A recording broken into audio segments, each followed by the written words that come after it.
കേരളത്തിന്റെ ഓരോ സ്പന്ദനങ്ങളും അറിയിക്കുന്ന 200ഓളം വരുന്ന പ്രാദേശിക ചാനലുകൾ.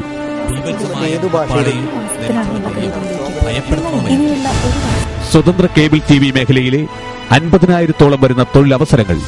600 കോടിയുടെ മൂലധന നിക്ഷേപം.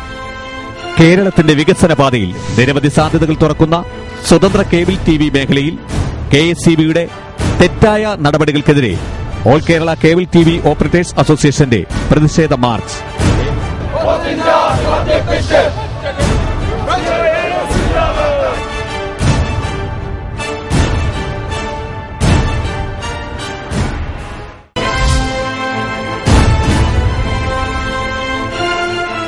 വൈദ്യുതി പോസ്റ്റിന്റെ വാടക 1 രൂപയിൽ നിന്ന് 311 രൂപയിലേക്ക് ഉയർത്തിയ ആ നടപടി അത് കുറച്ച് കടന്ന കൈയാണ് എന്ന് തന്നെയാണ് എനിക്ക് പറയാനുള്ളത്. അതുകൊണ്ട് അത് യുക്തിസഹമാക്കി കുറയ്ക്കുന്നതിന് വേണ്ടി നമ്മുടെ മണികണ്ഠനല്ല എൻ്റെ അടുത്ത് ഒരുപാട് ദിവസമായി പറയുന്നു. അത് ഞങ്ങളാലാവുന്ന തരത്തിൽ അതെന്താണെന്ന് പരിശോധിച്ചുകൊണ്ട് അതിനു വേണ്ടിയിട്ടുള്ള നിങ്ങളുടെ സമ്മർദ്ദത്തിൽ എന്റെയും എൻ്റെ പാർട്ടിയുടെയും എളിയ പങ്ക് ഉണ്ടായിരിക്കുമെന്ന് ഈ സദസ്സിന് ഞാൻ വാക്ക് തരികയാണ്.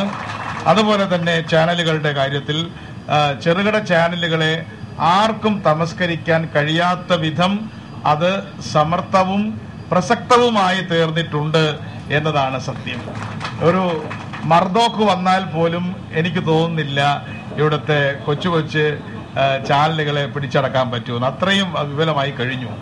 അതുകൊണ്ട് അതിൽ നിങ്ങൾ പേടിക്കേണ്ട കാര്യമില്ല. നിങ്ങളുടെ സെഗ്മെന്റിൽ ഒരു ബഹുരാഷ്ട്ര കുത്തകയ്ക്കും കടന്നു കയറാൻ പറ്റാത്ത വിധം സമർത്ഥമായ വല നിങ്ങൾ വിരിച്ചു കഴിഞ്ഞു. അതുകൊണ്ട് നിങ്ങൾ അവരെ പിടിക്കുമോ എന്നുള്ള പേടിയാണ് എനിക്ക് ഇപ്പോൾ ഉള്ളത്.